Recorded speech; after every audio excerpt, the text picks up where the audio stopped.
Graças a Deus, irmãos. Amém. Boa noite a todos.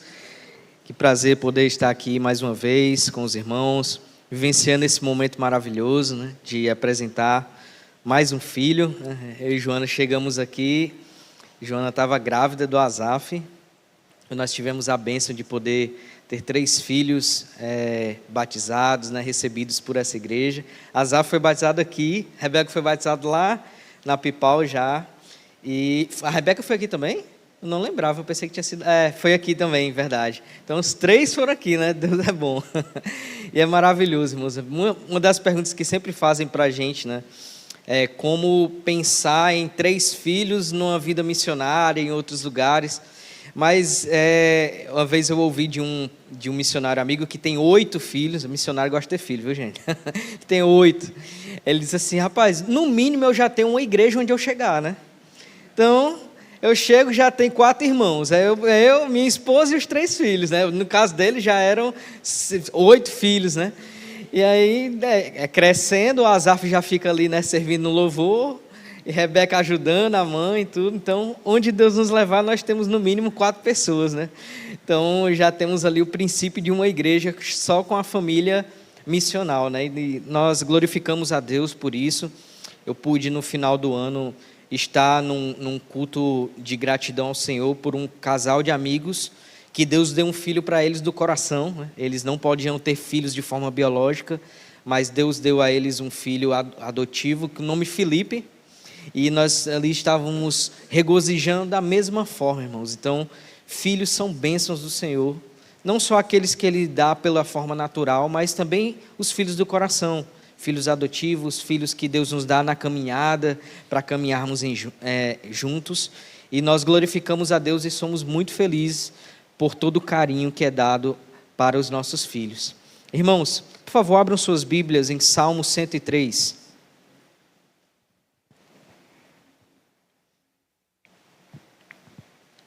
Salmo 103. Iremos fazer uma reflexão nessa noite a respeito da mensagem do Senhor através desse livro ímpar na Bíblia. E esse texto que dentro dos Salmos é um texto extraordinário, tanto poeticamente como aquilo que é trago para nós, para o nosso coração. Eu gostaria de que nessa noite nós pudéssemos estar abertos para que o Senhor fale conosco por meio da sua palavra, amém? Diz assim a palavra de Deus, Salmo 103, a partir do versículo 1.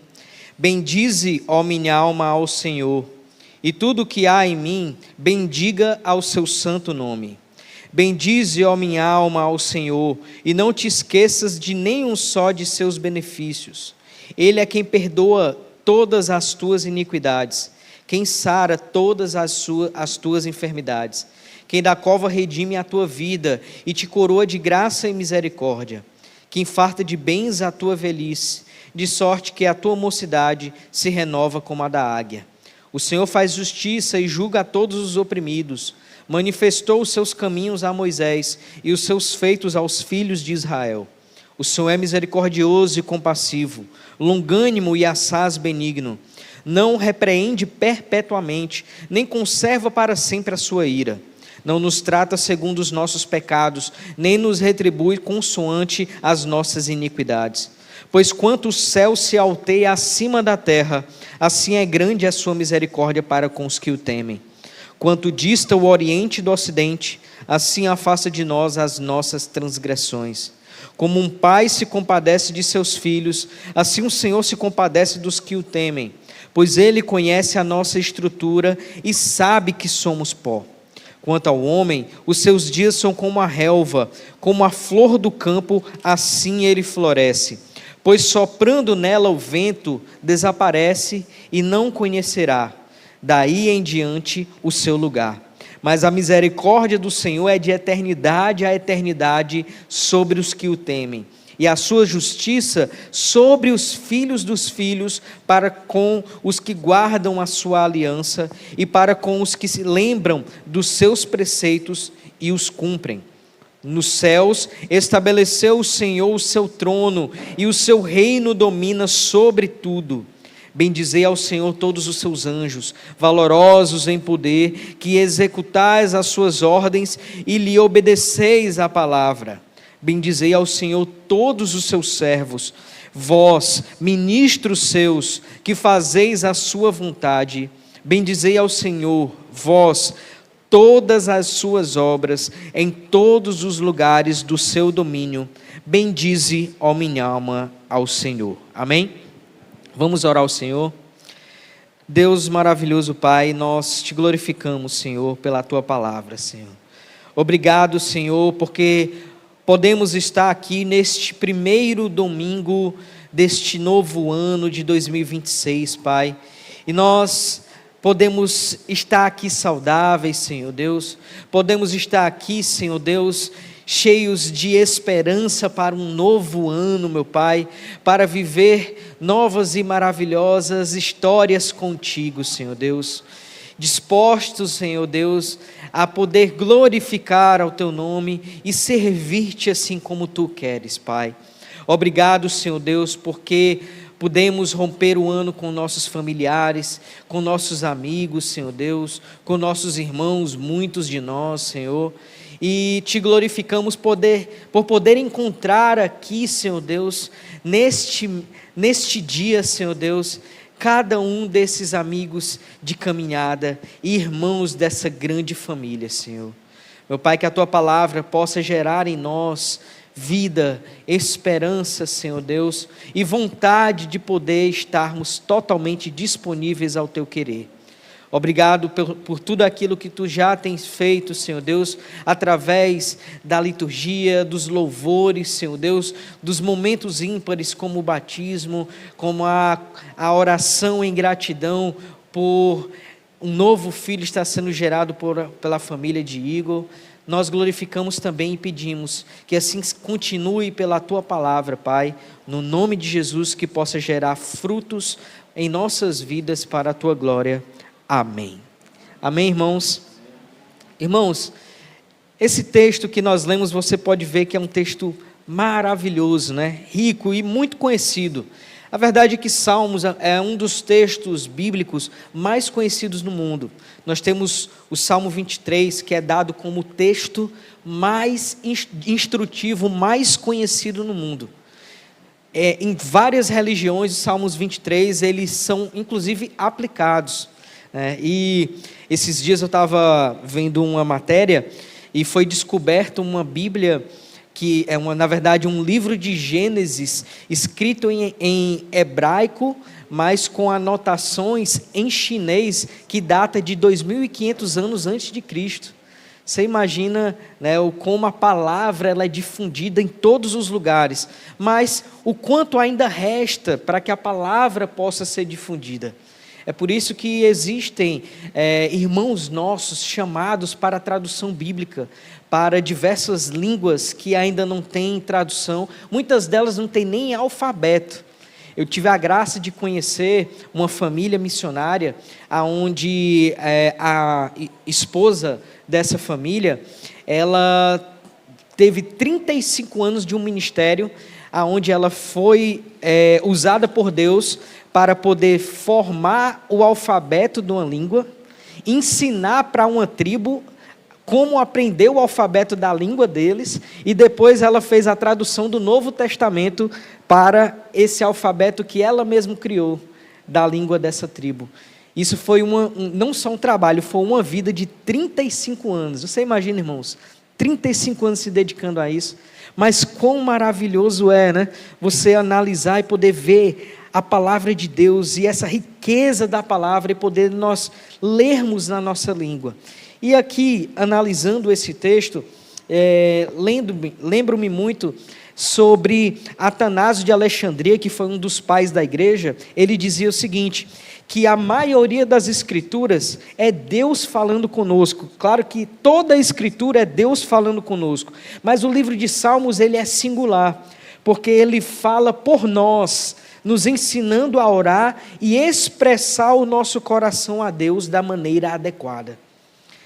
Salmos nos ensina como nós devemos chegar a Deus, adorar a Deus, louvar a Deus, viver diante de Deus de uma forma adequada. Um outro comentarista, ele fala o seguinte, que enquanto nós nos livros históricos podemos ver Deus construindo a história do povo, e nos livros proféticos podemos ver Deus falando sobre a sua vontade para o seu povo, que irá ser feita e cumprida através de Cristo Jesus, em Salmos nós vemos então o povo falando a Deus, falando sobre o seu coração, falando sobre suas lutas, falando sobre seus momentos de crise. Nós vemos um salmista que tem um nome, meu filho tem o seu nome, que é Asaf, ali ansiando aquilo que os ímpios tinham, e no final ele cai em si e diz, mas Senhor, tudo isso é vão, é passageiro, porque aquilo que nós temos é maior do que tudo, que é a Ti, nós temos a Ti. Então, nós vemos muitas vezes salmos levando ao Senhor sobre a angústia da alma. E aqui nesse salmo ele já começa falando sobre essa perspectiva, a perspectiva da alma. Tem um autor de vários livros que é chamado Jon Krakauer, que ele é um americano, e ele escreveu um livro chamado Na Natureza Selvagem, que também tem um filme sobre esse livro, muito bom. Ele vai falar sobre um movimento que acontece, e aconteceu na década de 70, de 80, mas que ainda hoje acontece, de pessoas que saem dos centros urbanos e vão viver no meio das montanhas, no meio das florestas, querendo viver somente da natureza, saindo um pouco dessa luta a respeito da questão de economia, né, do dinheiro, dessa vida em volta de ter coisas. E Jon Krakauer, ele fala sobre isso a respeito de algo de si mesmo. E ele fala sobre um momento onde ele vai para o Alasca sozinho, sem ninguém, sem equipe, sem ninguém saber, e ele vai escalar um grande monte do Alasca. E ele chega num certo momento que faltava uns menos de 100 metros para chegar no pico, e era um dos lugares mais difíceis para poder chegar até o pico, e ele ficou pendurado e pensando ali o porquê. O porquê de lidar com esses perigos, mas quando ele chega no pico e ele olha para o pico das montanhas através daquele lugar e ele entendeu, é por isso, tudo isso vale a pena quando nós temos essa visão. E então, irmãos, gostaria que nós pudéssemos entender que Salmos é como se nós estivéssemos olhando para grandes picos, e como se nós, através desses picos agora, por meio de Cristo Jesus, nós podemos ver o quão é maravilhoso a visão através desses lugares. Quando olhamos para os salmos, que muitos deles apontam para Cristo e foram usados por Cristo de forma literal. Muitas vezes nós vamos ver nos evangelhos Jesus usando os salmos para poder justificar os seus atos como Messias. Nós podemos entender, irmãos, que o Salmo ele tem essa preciosidade, essa análise maior de como poder entender essa caminhada do homem, do seu povo com Deus. Então, esse Salmo 103, dentre esses picos, ele é considerado uma das montanhas mais belas, onde o sol bate de uma forma diferente, porque esse salmo ele traz de uma forma poética muito aguçada. Aqui o salmista, que no caso é Davi, ele é o autor desses salmos e é autor de uma tríade, que é um conjunto de salmos que vai desde o Salmo 101 até o Salmo 103. Esse salmo faz parte do 4º livro dos Salmos. Nós sabemos que salmos são divididos em 5 livros. E esse 4º livro vai desde o Salmo 90 até o Salmo 106. E o Salmo 103, então, ele é um dos salmos de Davi, que é entoado como salmos de louvor. Esse 4º livro, ele é colocado dentro da perspectiva dos salmos como salmos de adoração ou salmos de louvor. Nós temos os salmos de precatória, nós temos os salmos que são cânticos que eram feitos enquanto o povo caminhava para a casa de Deus, e aqui ele é um salmo que é dado como salmo de louvor. Mas em que momento esse salmo ele foi colocado aqui para o povo, irmãos?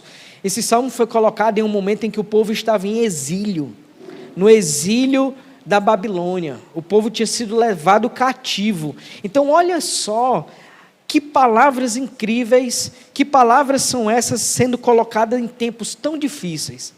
Será que nós estamos vivendo tempos difíceis também? Será que quando nós colocamos, eu estava quase 2 meses sem Instagram, e quando eu vi ali a notícia sobre a prisão de um ditador aqui num país vizinho ao nosso, eu fui de novo no Instagram, porque hoje é como se fosse o nosso jornal, né? Nós temos a notícia ali de forma bem fresca, para poder analisar as novidades de aquilo que estava acontecendo no mundo. E nós podemos olhar aquilo e podemos ver outras notícias. Ontem em Abreu e Lima aconteceu 2 acidentes terríveis, né? Quem estava passando em Abreu e Lima ou indo para depois de Abreu e Lima ficou preso ali possivelmente 2 ou 3 horas, porque houve um acidente de manhã e houve no mesmo lugar um acidente à noite, no mesmo lugar, por causa do pó químico que foi colocado para que não houvesse uma explosão, porque pela manhã foi um caminhão que carregava gasolina, que bateu também em um dos carros. Então nós olhamos diversas notícias e nos colocamos numa perspectiva, claro que isso em bem menor escala, de um povo que foi levado ali cativo, como escravo, para uma terra longínqua. Irmãos, talvez nós não possamos compreender, mas o mundo hoje tem uma grande crise. A maior crise no mundo hoje é a crise daqueles que são levados para outra terra por causa das guerras civis. Pessoas, você imagina, você está na sua casa, almoçando com seu filho e com sua esposa, e de repente você tem que deixar para trás todas as suas coisas e ir embora para um outro lugar para poder ter um mínimo de segurança de vida, mas sem saber como seria, com o que é que vai ser, o que vai comer, como é que vocês vão viver naquele lugar, como é que vocês vão comunicar naquele lugar. Assim foi o povo de Israel. Eles foram levados cativos para uma outra terra. Então nós olhamos para essa perspectiva de como esse salmo foi escrito, mas nós, sabendo que o salmo foi escrito por Davi, nós olhamos e pensamos o seguinte: em que momento Davi escreveu esses salmos? Davi já era velho. Davi aqui estava passando problemas terríveis com a sua família, com o seu reinado. Davi aqui estava fugindo de ser morto pelo próprio filho para poder ser deposto como rei. Você imagina que momento difícil, né, irmãos? Mas como é que em momento tão difícil assim, Davi podia expressar tão grande poesia e louvor ao Senhor? Nós vamos pensar um pouco sobre isso na análise desse texto. Então, irmãos, Davi escreve isso para o seu povo, escreve para o povo de Israel, mas falando numa perspectiva de si com Deus e do povo com Deus. Nessa noite nós vamos analisar apenas o Salmo 1 até versículo 1 ao versículo 5 e o versículo 22. Se você analisar aí na sua Bíblia, irmãos, o versículo 1, o versículo 6, dá uma olhadinha na sua Bíblia. O versículo 1, o versículo 6, o versículo 15, o versículo 19 e a última parte do versículo 22, eles começam em letra negrita. Está assim na sua Bíblia também? Na Ara, ela traz isso. Isso daqui são as divisões do texto. Esse texto é dividido dessa forma. Quando vai começar uma nova sentença, então, é colocado com a letra em negrito, dizendo que então ele está trazendo uma nova ideia a respeito do que está sendo colocado. Então Davi, nós vamos ver que nesse texto, se você analisar depois em sua casa, você vai ver que Davi ele faz uma forma progressiva. Ele começa falando sobre uma perspectiva de si com Deus, depois ele vai para uma perspectiva sobre de Deus com o povo, depois ele vai para uma perspectiva de Deus para com todos os povos, com toda a terra. Então Davi ele fala de uma forma progressiva. Nessa noite eu quero analisar junto com vocês a respeito da primeira perspectiva que Davi traz, que é uma perspectiva de si com Deus, uma forma pessoal. E o tema dessa mensagem de hoje é as marcas da gratidão. Quais são as marcas da gratidão sobre quem Deus é e sobre o que Deus faz em nossa vida? Então, irmãos, vamos para a primeira marca, a primeira marca da gratidão na nossa vida, através de nossa vida, é uma adoração pessoal e plena com Deus. Olha o que nós podemos ver no versículo 1 e 2. Bendize, ó minha alma, ao Senhor, e tudo que há em mim, bendiga ao seu santo nome. Bendize, ó minha alma, ao Senhor, e não te esqueças de nenhum só dos seus benefícios. Nós devemos bendizer o próprio Deus Altíssimo, irmãos. É possível que nós não bendigamos enquanto nós possamos bendizer sobre suas dádivas. Nós estamos glorificando a Deus pelos seus feitos, mas muitas vezes nós podemos fazer isso sem bendizer, sem glorificar o próprio Deus que deu esse bem a nós, essa bênção a nós. Nós não devemos estar dispostos simplesmente a glorificar a Deus por aquilo, pelos seus feitos, por aquilo que Ele faz, mas primeiro, primordial e principalmente por quem Deus é, porque tudo que Ele faz por nossas vidas vem através do seu caráter. Porque Ele é bom e a sua misericórdia dura para sempre. Nós não vemos isso no próprio Salmos? Porque Ele é bom e sua misericórdia dura para sempre. Mas também, por quê, irmãos? Porque nossa vida, como o próprio salmista vai colocar aqui depois, nós somos como uma flor, mas não como uma flor que fica guardada dentro de casa ali. Nós somos como uma flor de onde? Do campo. O vento bate em nós, irmãos. O vento nos leva de um lado para outro. E nós, muitas vezes, não sabemos como nós vamos ficar. Mas a grande verdade é que o bem de Deus é maior do que aquilo que nós podemos analisar e pensar. A palavra de Deus em Romanos, capítulo 8, do 28 ao 30, vai falar que a vontade de Deus é boa, perfeita e agradável. Mas que boa vontade de Deus é essa? A vontade de Deus é de nos fazer a imagem de Cristo. Essa é a bondade de Deus, é o propósito do Senhor. Tudo o que acontece na nossa vida é Deus produzindo Cristo em nós, irmãos. Mas o bem de Deus, muitas vezes para nós parece mal, parece ruim, né? O bem de Deus, nós olhamos e pensamos assim, isso é coisa... É do inimigo, muitas vezes a gente diz, né? Que isso está acontecendo é terrível na minha vida, isso é coisa do inimigo. Como se nossas vidas pudessem ser escapadas entre os dedos de Deus. Não pode, irmãos. Nada pode nos tirar da mão do Deus Todo-Poderoso.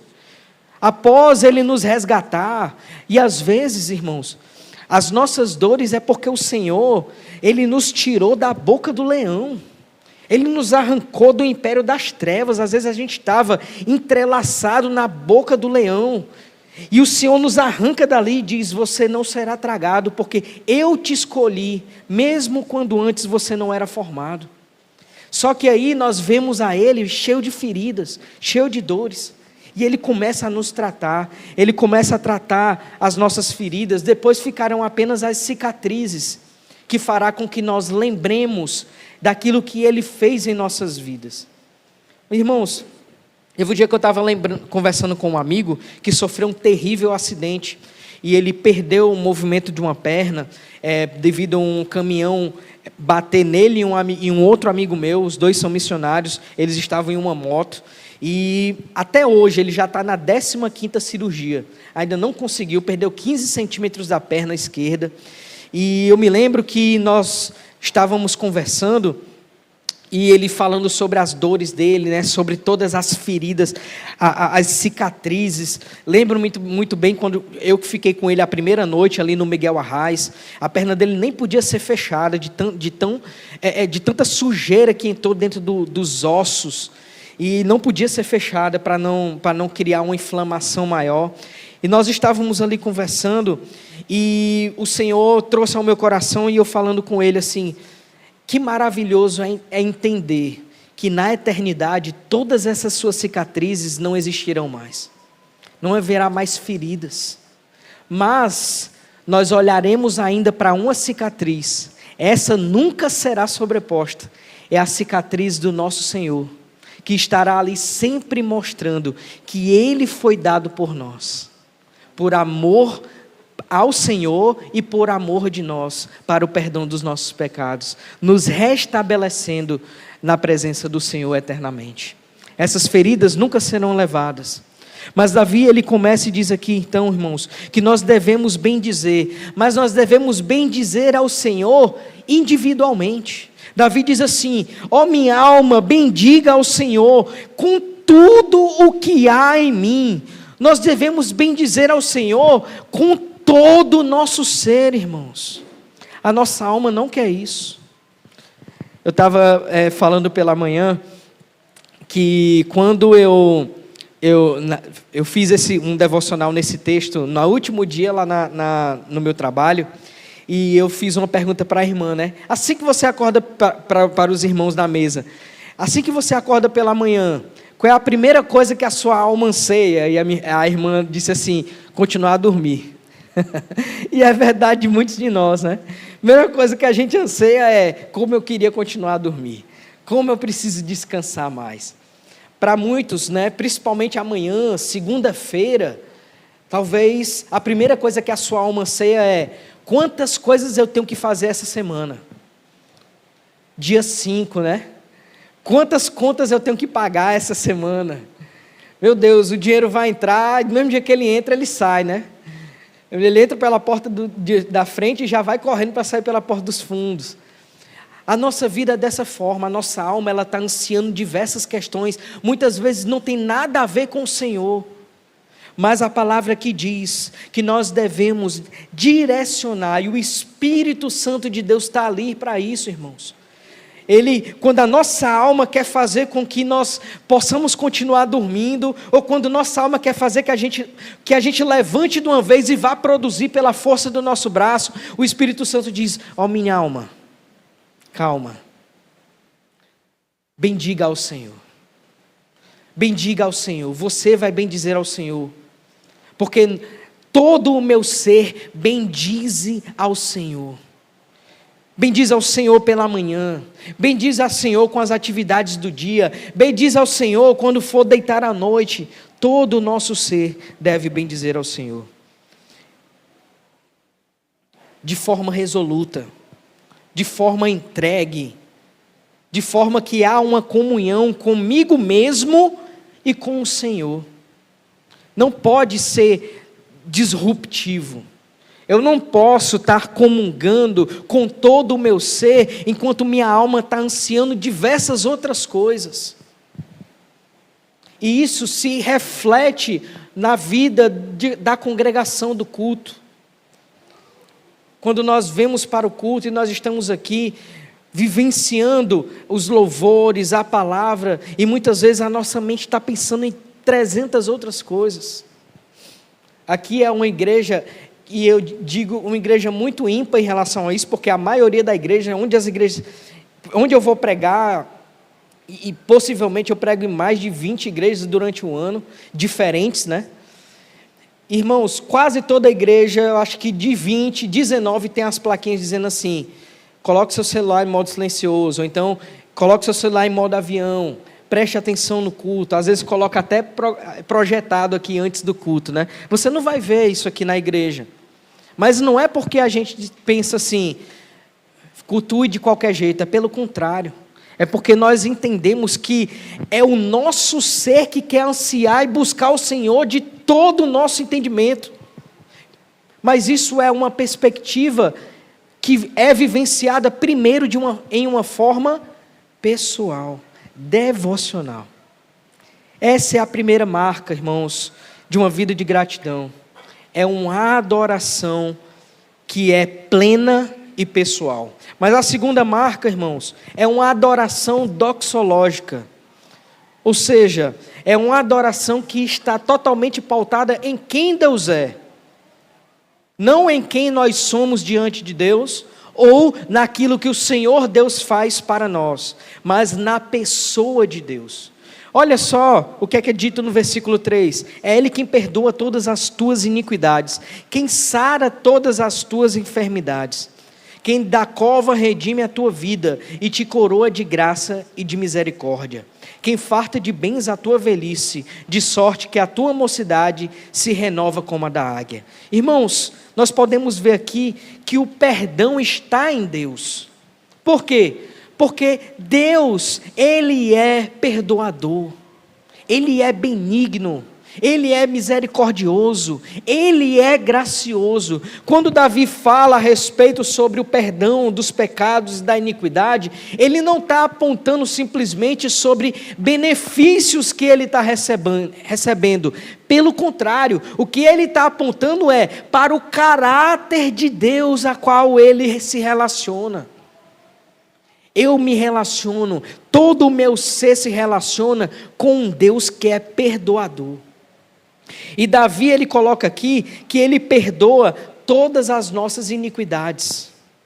Você sabe a diferença entre pecado e iniquidade? Existe uma diferença, irmãos. O pecado são aqueles a qual nós cometemos de forma lisonjeira, de forma como um deslize, como aquele tropeço que acontece na nossa vida, todos os dias da nossa vida. É por isso que, para os que não conhecem liturgicamente, as igrejas reformadas, em forma mais perspectiva, o início do culto, a primeira perspectiva da liturgia é se colocar diante de Deus como congregação e pedir perdão pelos nossos pecados. Não porque aquilo fará que nós sejamos mais aceitos ou menos aceitos. A gente tem que entender isso, irmãos. O tanto que você peca não fará que você seja menos amado por Deus. O tanto que você acerta não fará que você seja mais amado por Deus. Nenhum nem outro. Deus não muda na sua forma de amar. Quem é mutável nessa perspectiva somos nós. Porque nós pegamos os preceitos de Deus e a gente molda a nossa vontade, segundo os nossos caminhos. A gente tenta colocar 50% aqui e 50% ali, né?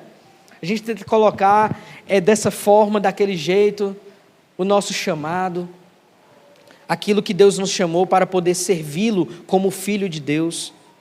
Mas, irmãos, a palavra diz que é em Deus que está o perdão.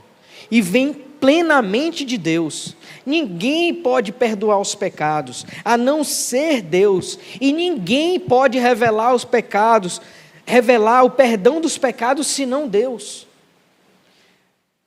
Entender-se perdoado não é fazer um estudo de caso ou fazer uma análise teológica sobre o perdão. Agora eu entendi o que é perdão. Pronto, me senti perdoado, porque agora eu tive um entendimento sobre isso. Não, irmãos, isso é algo que Deus produz, só Deus produz, por meio de Cristo, através do Espírito Santo, na vida daqueles a quem Ele chamou para ser seus filhos. Nós somos perdoados em Cristo Jesus, amém? Que benefício maravilhoso, irmãos. Mas esse perdão, ele traz 3 perspectivas diferentes, tanto numa perspectiva sobre maldições que são retiradas, como bênçãos que são dadas. 3 coisas dentro do perdão: a culpa é tirada. A culpa é tirada, irmãos. Nós podemos andar sem culpa, porque Cristo, Ele já fez isso por nós. Sabe o que é maravilhoso? É que quando nós pregamos o Evangelho para que alguém possa ser encontrado por Cristo, né? Alguns vão chamar assim, para que alguém possa receber Jesus ou se entregar a Cristo, nós fazemos aquilo não conclamando que Cristo irá morrer por ele naquele momento, porque Cristo já morreu. Cristo já fez a obra do perdão. Ele não irá fazer, ou Ele não faz quando nós entendemos que somos perdoados. Não, irmãos. Naquele momento, o que acontece é que Deus revela o perdão aqui dentro de nós, para nós, em nosso espírito, em nossa alma. A partir dali, nós entendemos, somos perdoados. Eu tive o prazer de participar da banca examinadora, tanto da APIPAL como aqui da IPF, para os irmãos que foram recebidos como membros. E uma das perguntas que sempre é feita é: você entende que é perdoado? Você entende que agora, se você morresse hoje, você iria para os céus? Irmãos, isso é uma convicção que não pode ser trazida por meio de vastas leituras, ou por meio de uma forma científica. Isso só pode ser trazido através da obra do Espírito Santo na vida dos filhos de Deus. Isso é maravilhoso, irmãos. A culpa é retirada, a corrupção é tirada de nós. Nós não andamos mais como pessoas corruptas. É por isso que a palavra chama para que nós possamos também lutarmos contra as más obras. Nós não podemos andar mais pelas obras daquilo que nós vivíamos, e nós não podemos compactuar mais com as más obras. E essa compactuação não vem só de atos iguais aos atos dos ímpios, mas quando nós nos calamos, quando nós ficamos resolutos em poder apresentar a verdade diante da mentira. Eu sempre ouvia muito isso de um amigo meu. Ele dizia assim: a mentira só vai até quando ela se encontrar com a verdade. E é isso mesmo. A mentira, ela só corre até ela encontrar a verdade. Quando ela encontra a verdade, ela sai correndo. Ela não pode mais permanecer no mesmo lugar. Mas muitas vezes, irmãos, nós nos encontramos falhos diante disso, porque falhamos. E é por isso que a palavra aqui diz no versículo 3, Ele perdoa todas as iniquidades, porque a iniquidade, diferente do pecado, é algo que carregamos por causa da nossa natureza, está dentro de nós. Muitos de nós temos lutas contra pecados, contra iniquidades específicas, lutamos durante a nossa vida com aquilo. Muitas vezes não permitimos que Cristo produza a sua perfeita obra de forma plena em nossas vidas. E entenda, irmãos, plenitude do Espírito não tem a ver simplesmente de que posso perder a salvação, porque ninguém perde a salvação. Mais uma vez, ninguém pode ser arrancado das mãos do Deus Todo-Poderoso depois que Ele carrega-nos para o seu colo. Mas plenitude de vida tem a ver sobre estar purificado, estar disponível de forma completa para poder glorificar a Deus plenamente e para poder cumprir tudo aquilo que o Senhor chamou para ser cumprido em nós e através de nós. Deus nunca fará através da nossa vida o que Ele primeiro não fizer em nós. Nunca conseguirá. Nós não conseguiremos produzir isso. Mas também Ele produz 3 bênçãos, na verdade muito mais bênçãos, mas de forma mais concisa, 3 bênçãos poderosas. Ele produz a purificação, Ele produz a redenção e Ele produz a abundância, o renovo. É isso que Ele quer dizer no versículo 5. Quem farta de bens a tua velhice, de sorte que a tua mocidade se renova como a da águia. Ele renova-nos nele mesmo. Somos renovados no Senhor, irmãos. Ele nos renova através do Espírito Santo. Aqui Davi, ele fala também no versículo 4, sobre a redenção da vida. Ele é quem nos redime de forma plena. Redime a nossa vida, retirando-nos da cova. Lembra de como Davi estava no final da sua vida? Era como se ele já tivesse morto.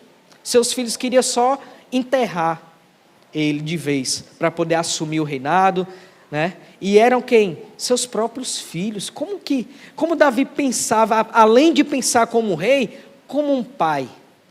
Olhar como um pai falho, né? Como eu falhei. Os meus filhos não querem nada com o Senhor, a não ser seu filho Salomão, que o precede no reinado e serve grande parte da sua vida ao Senhor, mas vamos ver também que ele depois não consegue vivenciar tudo aquilo que o Senhor queria para ele. E aqui Davi, então, ele coloca no versículo 5 sobre existe uma única condição para poder vivenciar a gratidão em todas as suas perspectivas, em uma adoração que só é pautada em Deus. Essa condição é estar satisfeito no Senhor. Nós devemos estar plenamente satisfeitos no Senhor, irmãos. Satisfeitos na pessoa de Deus. É isso que o Salmo 23, versículo 1 diz. O Senhor é meu pastor e de nada tenho falta. Não é que as coisas não vão nos faltar. Muitas vezes faltará, mas Ele nunca faltará. Nós sempre o teremos. Nós também temos que ter uma perspectiva de que Ele é a nossa única provisão. Ele, o próprio Deus, é a única provisão. E que o resultado de vivermos assim no Senhor, um único resultado, é termos uma vida renovada, todos os dias, mesmo passando pelas dores e lutas. Lembra de 2 Coríntios, capítulo 4, do versículo 16 ao 18? Paulo diz assim: ainda que o meu homem exterior se corrompa, o meu homem interior se renova dia após dia, porque essa leve e momentânea tribulação, o que é uma leve e momentânea tribulação para Paulo? 4 sentenças de chicotada menos 1, ou seja, 196 chicotadas, sair de uma cidade dentro de um cesto quase morto, ser apedrejado quase até a morte, ter suas vestes rasgadas ao ponto de quase ficar nu em uma cidade, ser tentado ser exaltado como Deus em uma outra cidade e ter que fugir daquilo, lidar com uma dor que ele chamava de espinho na carne, que muitos comentaristas vão trazer que era uma doença que estava trazendo cegueira a Paulo. Paulo olha e diz assim: essa é nossa leve e momentânea tribulação. Ela produz para nós um eterno peso de glória muito mais excelente do que todas essas coisas. E aí ele finaliza dizendo: olhando nós para o que não se vê, e não para o que se vê, porque aquilo que se vê é passageiro, mas o que não se vê é eterno. É assim, irmãos, é ter esse renovo no Senhor todos os dias através do Espírito Santo que vive em você. É assim que nós devemos viver. Essa é a perspectiva para esse novo ano. Mesmo que pareça que o seu ano quase não virou, porque você não pôde nem estar comemorando, entre aspas, né? A nossa casa, ficamos todos em casa, porque os meninos estavam todos doentes, Joana se recuperando, minha mãe se recuperando, e a gente ficou em casa. E ali, quando chegou meia-noite, nós nos reunimos e oramos juntos. Depois, mais tarde, os meninos acordaram e a gente ficou ali com eles. Fomos dormir, pelo menos, acho que umas 2 ou 3 horas da manhã. Tivemos momentos de dor, né, de lembrar de pessoas que ficaram no ano passado. Nós tivemos a perda da avó da Joana, né, que foi um dos momentos de muita dor nesse ano que passou. Mas nós olhamos para aquilo e pensamos naquilo que o Senhor é e que Ele está conosco. E ao mesmo tempo, quantos benefícios o Senhor tem feito por nós. Ao ponto de que isso traz para nós, então, esperança para esse novo ano. Nós podemos olhar governos destituídos ou instituídos, mas não é isso que nos move, irmãos. Essa não é a perspectiva do povo de Deus. Não é o que aponta se o ano será bom ou mal. Tudo isso nós encontraremos onde? Satisfeitos no Senhor. O mundo pode estar analisando o pior estado econômico possível, mas nós estamos satisfeitos em Deus, porque mais um ano veio, e o que não é o mínimo, pelo contrário, é o máximo. O máximo é acima de todas essas coisas. Mais um ano nós temos para glorificar a Deus com nossa vida, e um ano a menos nós temos para poder já estar junto com Ele na eternidade. É isso que nós mais ansiamos, irmãos. E o terceiro e último ponto das marcas de uma vida de gratidão é uma adoração que transborda. Irmãos, a adoração, ela deve transbordar para todos os lugares. Olha só o que é dito no versículo 22. Bendize ao Senhor vós em todas as suas obras, em todos os lugares do seu domínio. E eu pergunto, irmãos, existe algum lugar que não está debaixo do domínio do Senhor? Nenhum. Muitas pessoas pensam que o inferno é o escritório de Satanás, né? Ele está lá, mandando todo mundo, de boa, me dá aí a limonada. É o contrário, irmãos. Se tem um lugar que Satanás não quer estar, é no inferno. Porque ali foi o lugar que Deus, em seu domínio poderoso, instituiu para poder fazer com que Satanás, os seus anjos e os filhos da desobediência possam receber sua ira eterna. Sua ira santa eterna. O Senhor será glorificado no seu dia por duas coisas, irmãos. Pelos filhos que Ele levará para a eternidade para poder gozar de si, e também será glorificado por aqueles que perecerão na eternidade. Ele será glorificado do mesmo jeito. É por isso que é tão importante o papel da evangelização. E a adoração que transborda também é isso. Também é compartilhar de Deus para o próximo. Irmãos, quantas pessoas não perguntam para mim e para a Joana, por que ir para a Indonésia? Por que ir para o outro lado do mundo? Aqui não precisa não. Irmãos, a nossa casa precisa de Deus. Só por isso a gente nem saía de casa. Mas a questão é que, segundo Salmos 96, Deus diz para a sua igreja assim, que Ele quer ser adorado, louvado por todos os povos, em todos os lugares. Olha o que o versículo 22 diz, Senhor, Ele deve ser bendito em todos os lugares, por todas as pessoas, em todos os povos, em todas as línguas. Irmãos, a adoração, ela transborda da vida dos adoradores, para aquele que não é adorador, e passa a viver uma vida de adoração, através do entendimento daqueles que vivem a vida de adoração. Os nossos filhos não sabem, eles não aprendem como comer sozinhos. Como é que eles aprendem a comer? Olhando para os pais. Onde é que o pai senta, o que é que ele come, de que forma eles comem. Da mesma forma, aqueles que o Senhor chamou para serem seus filhos, mas que ainda não conhecem Ele como Pai, e não conhecem como viver uma vida de filhos de Deus, Ele vai olhar para quem, irmãos? Para os irmãos mais velhos. Existe um evangelista que é Oswald Smith, ele diz o seguinte, que o primeiro Cristo que é mostrado para os perdidos somos nós, os filhos de Deus. Nós somos os primeiros Cristos que Ele... Quando um não cristão que é convertido através da obra do Espírito Santo por meio da pregação do Evangelho, quando ele quer entender algo sobre Deus que ele ainda não consegue compreender sozinho nas Escrituras, ele vai olhar para quem? Para o cristão que ele conhece, para mim e para você. E ele vai começar a entender, eita, então acho que é dessa forma que se vive isso. E aí depois ele vai começar a ter uma vida de prática pessoal de adoração. Mas primeiro, irmãos, o Senhor chama a sua igreja para transbordar em adoração. Somos nós, sou eu e você.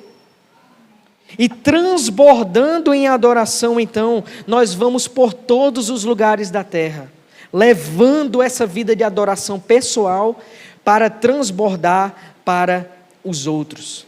Mas primeiro transborda onde? Na nossa vida de comunhão na igreja. A adoração pessoal vai transbordar em primeiro na vida de comunhão na nossa igreja local.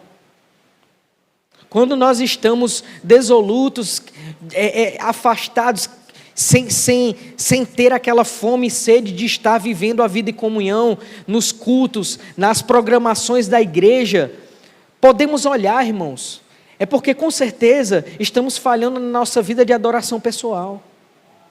Com certeza.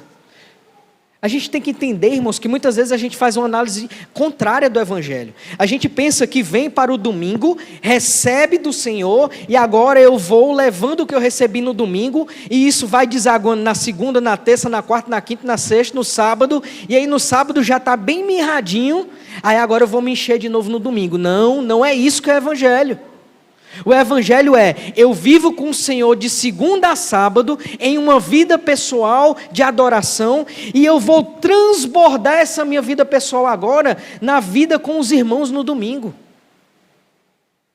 É por isso que a gente coloca tanto peso no pastor, no ministério de louvor, no irmão que está do lado, porque às vezes a gente quer receber e sair levando, a gente não quer vir compartilhar do que já recebemos do Senhor na nossa vida devocional, da nossa busca diária. É por isso que a gente não quer se envolver com discipular pessoas. É por isso que a gente não quer abrir nossa casa para poder ser em pequenos grupos. Que coisa mais linda, irmão. Pude participar do pequeno grupo lá na casa do nosso presbítero Severino, e eu cheguei ali, a gente foi bem, saímos aqui da igreja de ouvir os irmãos e fomos ali, tivemos um momento maravilhoso, comemos que só, levei para Joana, levei para o menino, levei para minha mãe, comeram em casa também. Irmãos, por quê? Porque a gente não quer. Cada vez mais nós somos levados para uma vida apenas egoísta, de si para si mesmo. Mas o Salmo 22 vem trazer sobre isso, irmãos. De que uma adoração, a terceira marca da vida de gratidão, é essa adoração que vai transbordar. Transbordar na minha vida para o Senhor, transbordar na minha vida para os meus irmãos e transbordar através da minha vida para todos os povos. E Ele nos chama para todos os povos. Eu quero fazer 3 aplicações bem diretas sobre esse texto, irmãos.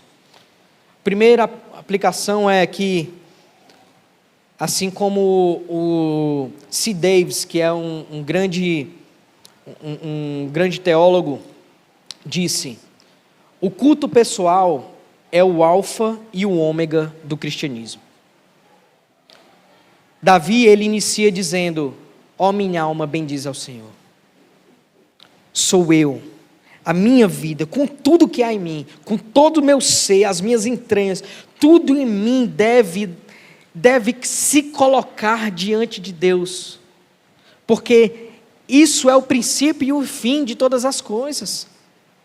Se a minha vida pessoal não está me levando para poder estar satisfeito plenamente em Deus, o que é que eu vou ter nos céus, irmãos? Os céus vão ter muitas coisas boas. Eu acho que vai ter até pizza lá.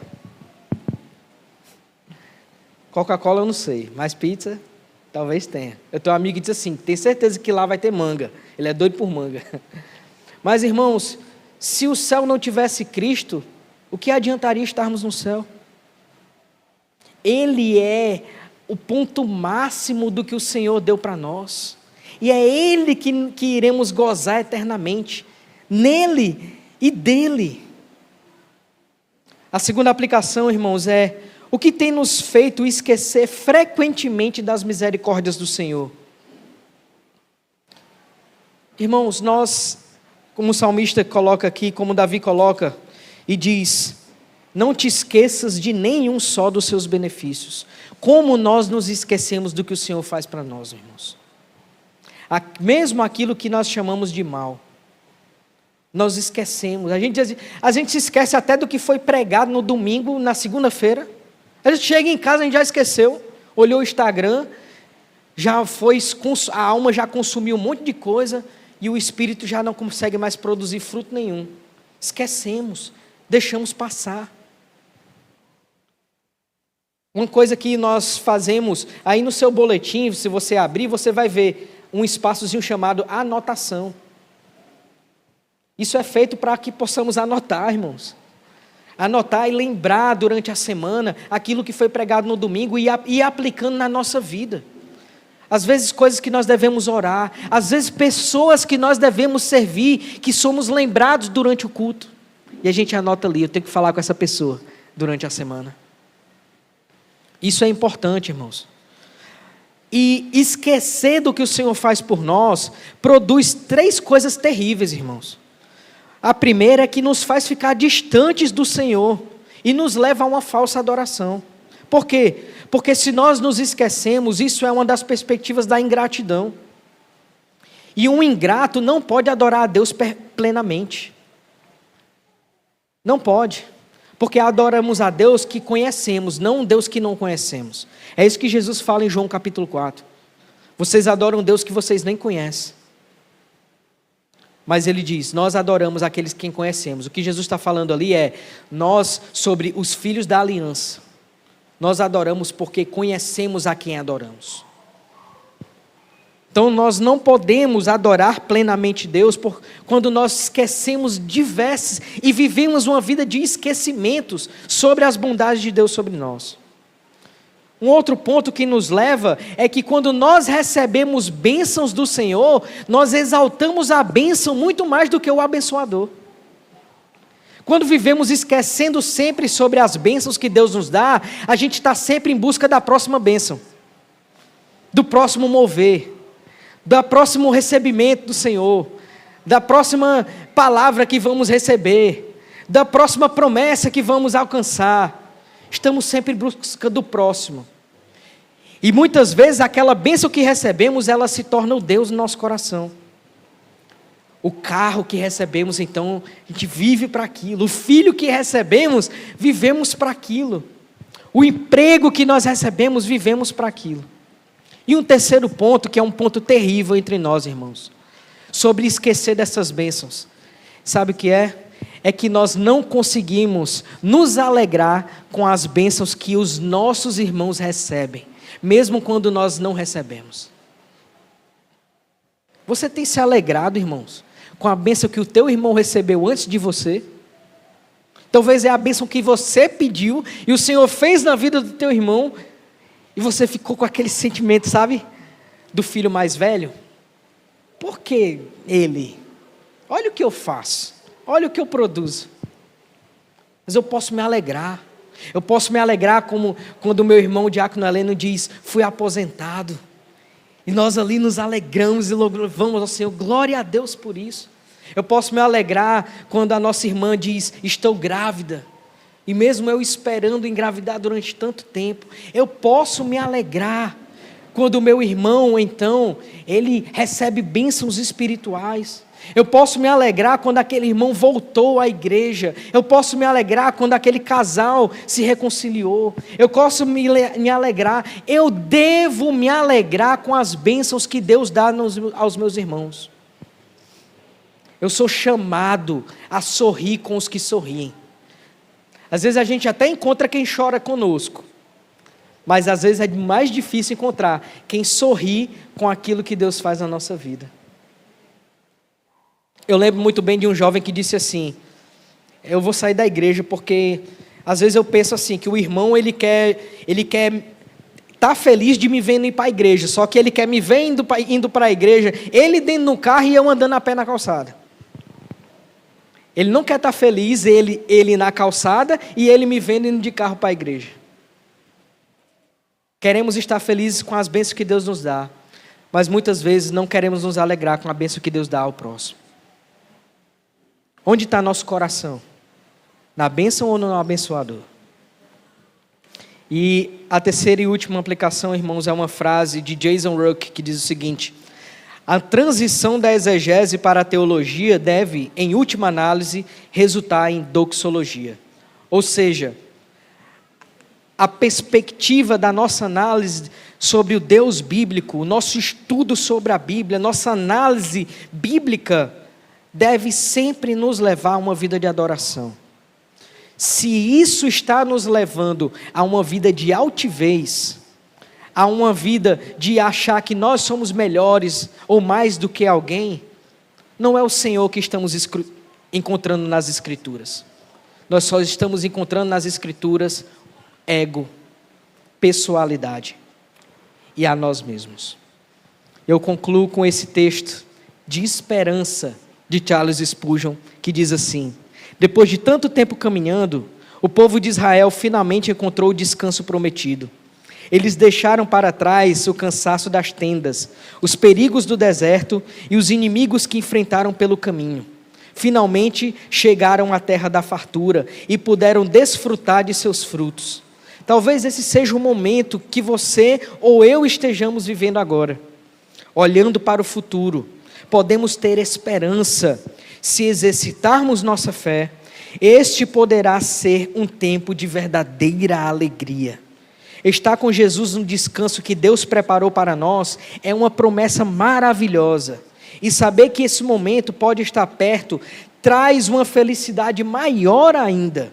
Muitas pessoas sentem medo do que vem depois da vida, mas nós podemos ter a certeza de que as dificuldades que já superamos e viveremos nessa vida não foram piores do que qualquer coisa na transição final ou o que pode nos causar. Por isso, vamos afastar o medo e ficar felizes com a ideia de que em breve estaremos para sempre ao lado do nosso Senhor. Esse é o devocional Dia e Noite de Charles Spurgeon, da primeira manhã do dia 1º de janeiro. Irmãos, que ao lembrarmos dos feitos do Senhor, o que Ele fez em 2025, possa gerar esperança para um novo ano. E que possamos, mesmo diante de lutas, mesmo encarando que talvez seja um ano que nós devemos lidar com coisas que nós não esperávamos, que nós possamos ter esperança em quem Deus é. E mesmo sabendo que somos aquela florzinha do campo, pequenina, que pode ser quebrada com qualquer mínimo vento, que possamos saber que estamos plantados na colheita do Senhor. E que ali nós não podemos ser roubados, nós não podemos ser quebrados e nós não podemos ser pisados. Pelo contrário, seremos cuidados para poder produzir para o próprio Senhor glória e alegria em seu coração, e assim podemos produzir nesta terra frutos de arrependimento, frutos de adoração para a glória de Deus Pai. Lembremos dessas marcas em nossas vidas e que possamos vivê-las todos os dias da nossa vida para a glória de Deus, em nome de Jesus. Amém.